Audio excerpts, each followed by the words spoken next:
ئێستا دێڵێم زۆر کەس یعنی بەو پەڕی سەقافەت نزمیەوە ئەو بگرە بەو پەڕی ڕەوش نزمیشەوە دێجنێ بە مامۆستایانی ئاینیەدا بۆ ئێوە هەڵوێستانی بۆیەوە بۆ کاکە مامۆستایانی ئاینی ئەو حکوومەتیان تەشکیل کردووە براکەم تۆ بۆ تۆزێ عەقڵت نییە بۆ بیر ناکەیتەوە ئێمەین ئەم حکوومەتەمان داناوە تەشکیلمان کردووە ئێمەین ئەو مەسئولانەمان لەو شوێنانە داناوە چێ یعنی سیر لەوەدا کەسانێک کەن شەریکە دزیشن لەو لاوەدەی خۆی پیاوچاک دەکات ئێستا ئەو ڕەخنە دەگرێت ڕەخنەی و تێبینی لەسەر حکوومەت تۆ خۆش شەریکە دزیت ئەمە چییە ڕەخنەی چی دەگریت تۆ بۆیە بەڕێزەکانم هەرچی ئەحزابی ئەم کوردستانی ئێمە هەمووی شەریکە لە قەزیەکەدا هەر نەبێ پارەیەکی زۆر لە ئەندام پەرلەمانێتەکەتان وەری دەگرن ئەوجا یعنی گەمەی سیاسی حیزبەکان کە دێن ئەو جەماوەرە داماوە بەکار دێنن بۆ مەرامی حیزبی خۆیان دەی خەڵک هانی دەدەن شەحنی دەکەن گەرمی دەکەن کە لەو لاوەزانیان حکوومەت خەریکە تەنازول دەکات بۆ مەطالبی شەعب یا ترسی حکوومەت ترسی لێدەنیشێ ئەوان دێن لەگەڵ حکوومەت مفاوەزە دەکەن و حکوومەت شتێک پارە دەداتە ئەحزابەکان و هەموو وەزعەکە هێدی دەکەنەوە تەواو کەواتە میلەت بەکار دێنن بۆ ئەوەی خۆیان داهاتی چاتر بەدەست بێنن ئەجینا بە حیزبی عیلمانی و بە حیزبی ئیسلامیەوە چێیە کە دەنجی داوە بە ئەو حکوومەتە چێ منێکی سەلەفیم یا ئێوەن ئەی ئەحزاب کە ئەمڕۆ خەڵک هان دەدەن و خەڵک گەرم دەکەن و وا لە خەڵک دەکەن ڕێز و حورمەت نەهێڵێ لە ناو میلەتەکەدا هەمووی جنێودان و قسەی سوکردن و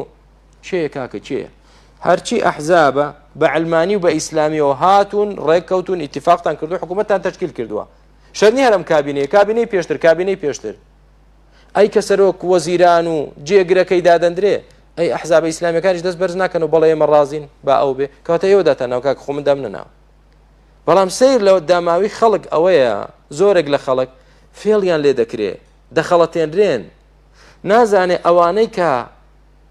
خۆیان بە پیاوچاک نیشان دەدەن ئەوانە لە ژێرەوە دەیخۆن لەو حکوومەتە شەریکن بە ئەنواع و ئەشکاڵ لەو حکوومەتە دەچێشنەوە بۆ خۆیان لەو لاوە خۆشی وا دەرخستووە کە ئەمە بە پەرۆشی میلەت خۆیەتی ئەی میلەتی کورد بەڕێزەکانم منێک وەکو عەبدوللەتیف یا وەکو کەناڵی ئامۆژگاری مامۆستایانی سەلەفی نەهاتوونێ حکوومەتە دانێن بۆ ئێوە تاوەکو بە ئێمە بڵێن بۆ هەڵوێستان نییە بۆچی ئێوەش نایگۆڕن بەخوا برایمە هیچمان بەدەست نییە هیچ ئەبەدەن هیچ بەدەست ئێمە نییە ئەبەدەن لە هەموو چین و توێژەکانی ئەو میلەتە بێبەشتر لە داهاتی حکوومەتە سوێن بەخوا سەلەفیەکانن تەحەدای کەسێک دەکەم کە بڵێ وانە بە بەڵگەوە نەک بە درۆ دەلەسەو بۆتان بە درۆ نا هەندێک کەسی نەفام و نزان کاکەوە مزگەوتیان بەدەستە خۆ خێرمان پێ نەکراوە مزگەوتە خۆمان دروستی دەکەین مزگەوتە خۆمان مەسرەفی دەکەین مزگەوتە خۆمان بەڕێوەی دەبین خۆ خێرمان پێ نەکراوە تاوەکو سەلەفیەک مزگەوتێکی هەیە 10 کەسی کۆمەڵ مزگەوتی هەیە 10 کەسی یەکگرتو مزگەوتی هەیە 15-20 کەسی سۆفی مزگەوتی هەیە چەندان مەلای یەکێتی و پارتی مزگەوتی هەیە خۆ بۆ بەس ئێمەین ئەمانە مزگەوتیان پێدراوە ئەیوانی ترچین مزگەوتەکانی تری چێنە بۆیە بەڕێزەکانم نە ئێمە حکوومەتمان داناوە کە حکوومەتی گەندەڵ بێ وەنە ئێمەش بە ئێمەش لا دەچێ وەنە ئیشی ئێمەشە بەڕاستی ئێمە نەسیحەتمان لەسەرە الدین النەسیحە ئەوەی لەسەرمان نەسیحەتە ئەمما وەزعی سیاسی گەمە سیاسەکە لە بەردەستی حیزبەکانە بەڕێزەکانم و بەشێکیش لە بەردەستی خۆتانە ئەی میلەت سبەینێ هەڵبژاردن بکرێتەوە هەمان نەتیجە دێتەوە ئارا هەر کێشە هەر خۆشتانن ئێمە نین بۆیە کاتێک کە تۆ نەسیحەتێک دەکەی بە خەڵکێک دەڵێی با ڕازگۆ بین کۆمنتت بۆ دێ ئەی بۆ باسی ئەو دزی و گەندەڵیە ناکەن خۆ دزی گەندەڵە چ پێی بمنەوەە من دام نەناوە ئەو دزە من دام نەناوە کە دز بێت ئەو گەندەڵیە من دام نەناوە چێ دایناوە بڕۆ پرسیار لەوام بکەن بڕۆن یەخەی ئەوان بگرن ئێستاش بەردەوام گەمەتان پێ دەکرێت ئەی میلەت یاریتان پێ دەکەن ئەحزابی سیاسی بەکارتان دێنن زەختێک لەسەر فشارێک دروست دەکەن لەسەر حکوومەت تا داهاتێک بۆ خۆیان بەدەست دێنن کە بەدەستیان هێنا پشتان تێدەکەن لەگەڵتان نابن تا سەر هەمووی ئیتیفاقاتی سیاسی و حیزبیە بۆی بەیەکەوە هەمویان بەشدار بن لە خواردنی ئێستا تۆ یەخەی منێکی سەلەفی داماو دەگری بۆ تۆ بۆ هیچ هەڵوێستت نییە هەڵوێستی چی کاکە چی بەدەست منە تا هەڵوێستم ببێ گەندەڵی بەڵێ منیش وەکو تۆ دەڵم گەندەڵی هەیە وەکو تۆ دەڵم دزی هەیە وەکو تۆ دەڵم کاکە گیان قوتی خەڵک بدەن خواردنی خەڵک بدەن تۆ معاشت دۆن نەگرتووە بەخوا منیش معاشم وەرنەگرتووە تۆ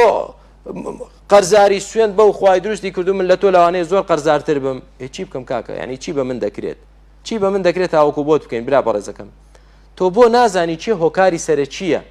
دەی یەخەی کەسێک دەگری کە هیچی بەدەست نییە کە ئەنەما ئێمە دامان نابن و بە قسەی ئێمە مابنەوە ئەمە درۆ دەلەسەیە براکەم بوهتانە نە ئێمە دامان ناون نە دەستمان بۆ لە دانانیاندا و نە بە قسەی ئێمەش لا دەچن ئێستا بۆ نمونە چەند حیزب هەیە کاکە با بڵین پارتی گەندەڵە و پارتی دزە دەیاڵە یەکێتی تا تۆ ڕاست دەکەی یەکێتی یەکگرت و کۆمەڵ گۆڕان ئێوە وەرنە دەرەوە فەشل بە حکوومەتەکە دێ دێنە دەرەوە نایکەن بۆ بەشدارن هەمووی بەشدارە تیایدا براکەم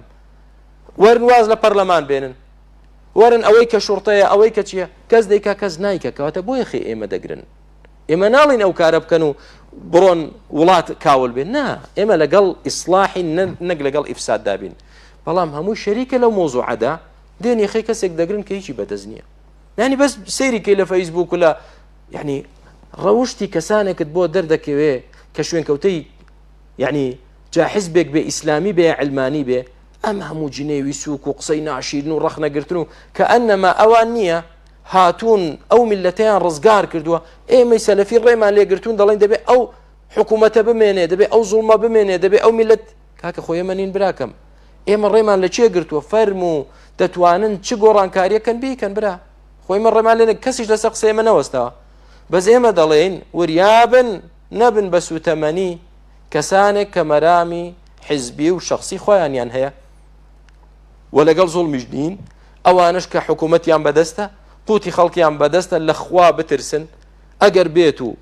بەخوا دینارێکی ئەو میلەتە بخۆن واللهی لە دنیادا باجەکە دەن پێش قیامەت إن ربك لسريع العقاب عقوبەی خوا سەریعە وا مەزانەر بۆ قیامەتە بیرکەوە ئەی دەسەڵاتدار کەسانێک پێش تۆ دەسەڵاتیان نەبوو چیان بەسەر هات بۆ کوێ ڕۆیشتن خۆ کەسە بوو وەکو سەدام دەسەڵاتی هەبێ کەسە بوو وەکو قەدافی دەسەڵاتی بێ لەم سەردەمەدا بزانە بەرەو کوێ ڕۆیشتن بۆیە دەسەڵات با بە خۆی دابچێتەوە لە خوا بترسێ وەزع ئاوا ناڕوا بۆی میلەتیش دیسان با تێبگا دۆست چێە و دوژمن چێیە و سەبەبە ڕئیسیەکان بدۆزێتەوە نەک بە یەخەی مامۆستایانی ئاینی بگرێت ئێوە ترسنۆکن ئێوە قسەی حەق ناکەن قسەی حەقی چی بکەین کاکە قسەی حەقمان کردووە برای بەڕێزم وەرە ڕاست دەکەی پابەندی دینەکەت بە دینی ئیسلام چی دێ ئاوا بووە جا بزانە وەزع چۆن دەگۆڕێ برای خۆم وەزع چاک دەگۆڕێ بەس تۆ بە ئیسلام ڕازینی بە علمانیەت ڕازی بە شریعەتی خوا ڕازینی بە دیموکراسیت ڕازی ئێ دەفەرمووە بەرهەمی دیموکراسی و علمانیەتە بیخۆ پیرۆستان